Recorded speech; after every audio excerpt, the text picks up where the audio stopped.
한 마을에 30살이 채 되지 않은 아름답고 고운 과부가 있었다. 그 과부는 마음속으로 맹세했다. 절개를 굽혀 다시 결혼한다면 금수의 무리가 되리니 나는 마땅히 한지아비만을 따르면서 생을 마치리라. 그리하여 큰 빗수를 구하여 몸에서 떨어지지 않게 했다. 어디를 가든 빗수를 차고 다녔고 잠을 잘 때도 칼을 쥐고 잤다. 만약 내게 개가를 권하는 자가 있다면 반드시 이 칼로 그를 죽이고 나 또한 자결하리라. 이 말이 퍼져나가자 마을 사람들은 감히 그 뜻을 흔들어 보려고도 하지 않았다. 그 이웃에는 나이가 30살에 가까우며 과부와도 면식이 있는 총각이 있었다. 그는 과부의 자색을 탐하여 항상 그녀의 뜻을 꺾어보고자 했다. 하루는 계책 하나를 생각해내고는 날카로운 칼을 지니고 일부러 비가 오는 날을 골라 과부의 집으로 찾아갔다. 그러고는 과부와 나란히 앉아 예를 갖추었다. 그때도 과부의 손에서는 칼이 떨어지지 않았다. 총각이 말했다. 부인께서 개가하려 하지 않으신다는 말씀을 들었습니다. 부인은 참으로 나와 같은 부류의 사람이라 하겠습니다. 무슨 말씀이신지요? 나는 평생토록 아내를 맞이하지 않으렵니다. 만약 내게 아내를 맞이하라고 권하는 사람이 있다면 반드시 이 칼로 그를 죽인 다음에 나도 자살하렵니다. 그러고는 지니고 있는 칼을 들어보였다. 이에 과부가 말했다. 여인이 지아비를 바꾸지 아니하는 것은 천지간에 변하지 않는 법도입니다. 그러나 장부가 부인을 맞이하지 않겠다는 말은 들어보지도 못했습니다. 지금 세상에 부인과 같은 사람은 없습니다. 그려. 무릇 보통의 남녀가 혼인하여 짝이 되면 살아서는 예로서 부창부수를 하는 것이 마땅하고 죽어서는 제사로서 배양되는 것이 마땅하지요. 그러나 지금은 예가 무너지고 풍속이 변해 지아비가 죽어 눈도 채 감지 않았는데도 다른 지아비를 고르기에 바쁘답니다. 때로는 지아비를 죽이고서 다른 사람을 따르는 자도 있지요.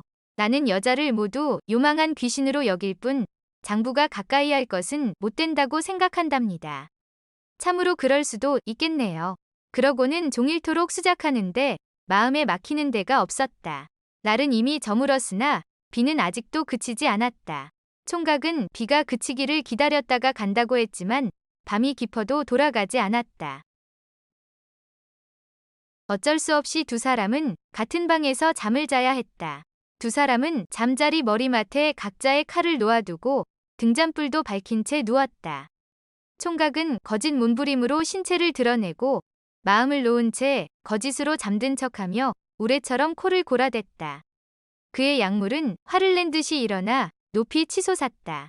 과부가 그 약물을 한번 보니 갑자기 춘정이 발동하여 금석과 같던 맹세도 얼음 녹듯이 사라졌다. 드디어 과부는 마음을 정하고 두 칼을 모두 숨긴 다음 가슴을 보이며 총각에게 다가갔다. 총각은 거짓으로 놀라는 척하며 일어나 머리맡을 더듬었다. 칼이 어디로 갔지? 칼이 어디로 갔지? 과부는 총각을 말리며 말했다. 내 맹세코, 다른 뜻은 없소. 지금 당신을 보니 굳은 마음이 재처럼 흩어질 뿐더러 도리어 좀 더 일찍 다른 사람을 맞이하여 이런 고통에서 벗어났으면 하고 생각했습니다. 무릇 사람이 한 세상을 살지만 그 기간은 얼마 되지 않는답니다. 지금 나는 혼자이고 당신 또한 홀로 살고 있지요. 두 사람이 홀로 지내며 고통을 받느니 차라리 둘이 합하여 서로가 즐거움을 누리는 것만 못하답니다. 바라건대 나와 함께 잠자리에 들어주십시오. 총각은 처음에는 발끈하며 화를 냈지만 나중에는 못 이기는 척하며 쫓았다. 결국 두 사람은 영원토록 즐거움을 나누었는데 그 복이 없어지지 아니하였다.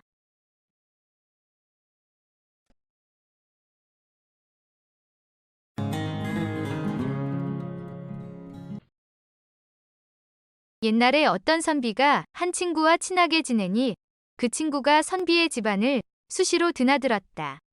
이 선비는 별로 바깥 출입이 없어 대낮에도 생각만 나면 아내와 함께 방으로 들어가 환해의 즐거움을 만끽하곤 했다. 이 선비가 친상을 당해 상주가 되었을 때의 일인데 어느 날 오후 기분이 고조되기에 아내를 불러 함께 방으로 들어갔다. 문을 닫고 두 몸을 서로 겹쳐 한창 정감이 고조되어 몽롱해 있을 때 자주 드나들던 그 친구가 선비의 이름을 부르며 집 안으로 들어오는 소리가 들렸다. 그러자 선비는 친구가 여느 때처럼 불쑥 방문을 열고 들어올까봐 매우 당황했다. 이에 곧 몸을 일으켜 아무렇게나 옷을 걸치고는 뛰쳐나가면서 아내에게 일렀다. 여보, 내 저 친구를 얼른 돌려보내고 들어올 테니 이대로 반드시 누운 채 가만히 기다려요. 이와 같이 당부하면서 문을 열고 나가 재빨리 닫았다. 그리고는 문을 가로막고 서서 친구와 이야기하며 될 수 있는 대로 빨리 돌려보내려고 애를 쓰고 있었다. 이때 방 안에서 아내는 고조되었던 정감을 유지하려고 애쓰면서 그대로 누운 채 남편을 기다리는데 그 친구는 무슨 이야기가 그리도 긴지 남편을 붙잡고 놔주질 않아 매우 안타까웠다. 뿐만 아니라 음호 언저리가 온통 농액으로 질펀하니 파리가 모여들어 도무지 가려워서 견딜 수가 없었다. 이에 참다 못한 아내는 낮은 소리로 가만히 남편을 불렀다. 여보, 파리가 자꾸 모여드니 어쩌면 좋지요? 그러자 선비가 미처 뭐라 말하기도 전에 친구가 듣고는 먼저 묻는 것이었다. 자네 아내가 방 안에서 필시 맛난 음식을 만들고 있어 파리가 모여드는 모양이니 함께 들어가서 그 음식 좀 얻어먹을 수 없겠는가? 하면서 방문을 열려고 문고리를 잡으려 했다. 이에 선비는 급히 방문을 막아서며 말했다. 지금 말일세. 아내가 방 안에서 빈소에 올릴 상식을 준비 중이라네. 그래서 파리가 음식에 모여들어 나를 빨리 들어오라 하는 걸세. 그러니 자네 오늘은 그만 돌아가게나. 응, 그래? 그렇다면 자네 얼른 방으로 들어가게. 나는 가네. 친구가 상식을 준비한다는 말에 얼른 들어가라 하고 물러가니 선비는 곧장 방으로 들어가 하던 행사에 불을 지펴 느긋하게 황홀한 즐거움을 만끽하고 일을 끝마쳤다 한다.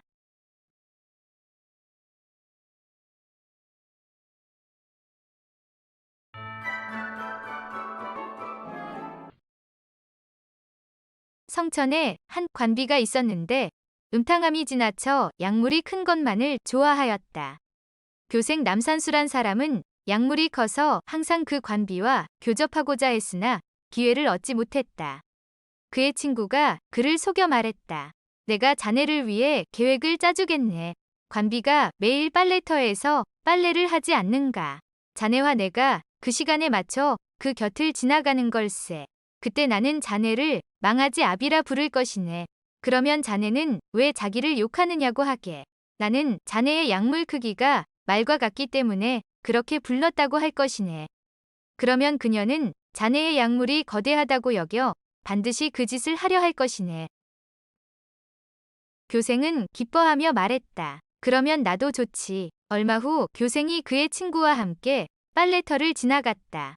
마침 관비가 빨래를 하고 있었다. 그러자 친구가 교생을 불렀다.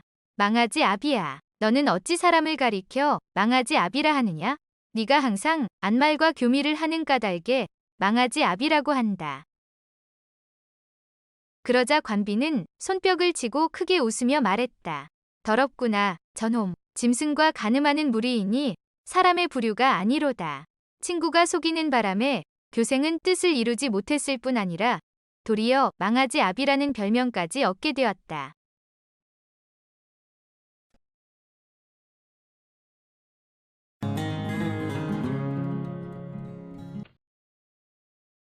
백사 이항복 공이 태어난 지 돌도 안 되었을 때였다. 유모가 이항복을 안고 우물가에 갔는데 아이를 땅바닥에 내려두고 앉아서 깜빡 졸고 있었다. 이항복이 기어다니다 우물 안으로 떨어지려는 찰나 유모의 꿈에 훤칠하게 키가 큰 백발노인이 나타나 지팡이로 유모의 정강이를 때리며 말했다. 어찌 아이를 돌보지 않는고. 유모가 너무 아파 놀라 깨어나서 달려가 아이를 구했다. 정강이가 정말로 며칠 동안이나 아팠으므로 매우 기이하게 여겼다. 그 뒤 집안에 제사가 있어 반계 조상인 익제 이재형공의 영정을 사당에 걸어두었다. 유모가 영정을 보고 깜짝 놀라 말했다. 전에 제 정강이를 때리신 분이 바로 이 영정 속 모습과 똑같습니다.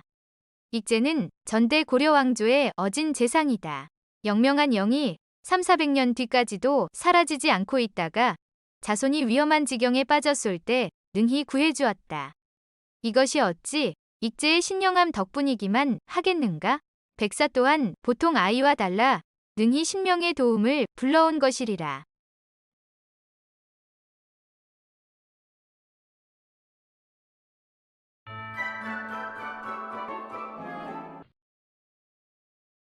옛날 어떤 사람이 어느 생원에게 빚을 얻어 썼다. 생원은 재물에는 지독히 인색하여 하인을 보내 빚 독촉을 하다가 머리채를 잡아 끌기도 하니 그 괴로움은 이루 말도 할 수가 없었다. 몹시 가난한지라 생원에게 아무리 봉변을 당한들 졸지에 빚을 갚아낼 힘은 없었다. 하루는 꾀를 하나 생각해내고는 아내에게 말했다. 생원이 또 하인을 보낼 것이 아니요. 내게 빚을 갚고 생원을 골탕 먹일 수도 있는 묘수가 있으니 당신은 내 말대로 하겠소? 다음 날 아침 그는 홑 이불을 발끝까지 뒤집어 쓰고 방 안에 들어누웠고 아내는 머리를 풀고 문 밖에서 아이를 안고 소리를 내어 통곡하였다. 이윽고 생원집 하인이 와서는 그 광경을 보고 어리둥절하여 웬일이냐고 물었다. 그러자 여인은 더더욱 크게 울다가 사연을 말했다. 애 아버지가 간밤에 늦게 들어와서 줄인 뱃속에 식은 밥 한 덩이를 자시더니 밤중에 복통을 일으켜 갑자기 돌아가시었소. 이 어린 것을 데리고 살아갈 이를 생각하니 천지가 아득할 뿐이요. 그러자 생원댁 하인이 깜짝 놀라 방문을 열고 들여다보니 과연 시체가 홑 이불에 덮여 있었다. 하인은 여인에게 위로의 말만 던지고 돌아가 생원에게 아뢰었다. 그자가 지난밤에 찬밥을 먹고 급사했사옵니다. 그 처자가 머리를 풀고 통곡하는데 참으로 불쌍합니다요. 며칠이 지나자 그가 별안간 생원을 찾아와 문안을 드리는 것이었다. 생원은 한편 놀라고 또 괴이하여 아니 자네가 죽었다더니 어떻게 살아왔는고? 소인이 지난번 밤중에 죽었다가 사흘 후 살아 돌아와 지금 찾아뵈러 왔습니다요. 그런 일이 있다고 듣기는 했지만 정작 다시 살아온 사람은 아직 보지 못하였는데 오늘 이 같은 일을 보는구먼. 그거 참 괴이한 일이로고. 자네가 과연 저승세계를 구경했다는 말인가? 물론입니다요. 똑똑히 보았습지요. 이승과 조금도 다르지 않았습니다요. 어디 자세히 이야기해보게. 저승이 어떻던가? 네, 소인이 죽자마자 얼굴이 흉악하게 생긴 귀졸들이 끌고 갔습지요. 마치 죄인을 압송하는 차사 같았습니다. 그래서 함께 귀부에 당도해보니 산천이며 마을, 집들하고 사람들이 모두 이 세상과 마찬가지였습니다. 차사가 소인을 압송하여 법정으로 간즉 귀신들이 좌우로 늘어서 있고 전상에는 법관이 홍의를 입고 앉아 있었습니다. 그런데 염라대왕께서 저를 살펴보시더니 너는 지금 죽을 차례가 아니다. 잘못 잡혀왔구나. 바로 돌아가거라 하여 귀졸과 함께 이승으로 나오려는데 길거리에 어떤 웬 사람이 저를 보더니 깜짝 놀라면서 손을 부여잡기에 자세히 보니 돌아가신 생원님의 부친이 아니겠습니까요? 아니 자네가 돌아가신 아버님을 뵈었단 말인가? 그래 대체 형편이 어떠시던가? 생원은 저승에서 돌아가신 자기의 부친을 만나보았다는 말에 반가움을 금치 못하면서 그에게 다그쳐 물었다.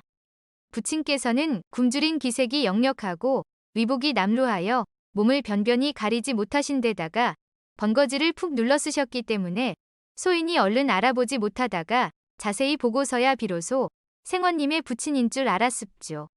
그래서 소인은 깜짝 놀라 그 연고를 여쭈어 보았더니 집 없고 돈 없어 결국은 거지 신세가 되었노라 하시며 우시었습니다요. 그리고는 생원님 댁의 소식을 물으시었습니다. 그때 마침 소인의 주머니에 돈이 일전 있기에 밥값이나 하시라고 드렸습죠. 소인의 심정도 매우 착잡했습니다요. 그의 이야기를 듣자 생원은 근심 어린 얼굴로 또 묻기를 거듭했다. 자네가 선친을 배웠다니 혹시 모친은 못 배웠는가? 그는 생원의 물음에 웬일인지 주저주저 하더니 입을 열었다. 생원님의 모친도 만나 뵈었습니다만 참으로 말씀드리기 곤란하구먼요. 말하기 곤란한 일이 있다니. 지금 우리 단둘이고 다른 사람이 없으니 주저하지 말고 어서 말해보게. 그는 그래도 황송하다는 말만 계속할 뿐 좀처럼 얘기를 꺼내려 하지 않았다. 생원이 몸이 달아 몇 차례나 거듭 재촉하자 그제야 못 이기는 척하고 다시 말을 이었다. 생원님께서 이같이 간곡히 말씀하시니 사실대로 고하지요. 소인이 귀졸과 같이 어떤 주막에 들렀더니 집이 굉장히 넓고 술꾼들이 가득했습니다요. 그런데 그 주막의 주모가 바로 생원님의 모친이셨으니까요. 소인이 어리둥절하여 인사를 드렸더니 저를 자식처럼 잘 대해주었습니다요. 그래? 그것 참 이상하다. 어머니께서는 그렇지 않으신데 아버님은 무슨 연유로 거지가 되었는고? 그래 어머님께서는 누구와 같이 사시던가? 그는 또 황송하여 감히 여쭙지 못하겠다고 우물거렸다. 생원은 몹시 궁금하여 하소연하듯 간절히 물었다. 사실대로 말씀드리겠으니 노여워 마옵소서. 두 분께서는 서로 정리가 맞지 아니하여 남남으로 헤어졌고 지금은 돌아가신 소인의 아비와 함께 살고 계셨으니까요. 제가 여쭙기 감히 어렵습지요. 이 말을 들은 생원은 안색이 잿빛으로 변하여 한참 동안이나 말없이 눈물을 흘리더니 조용조용히 말하였다. 이 일은 절대 입 밖으로 내서는 안 되네.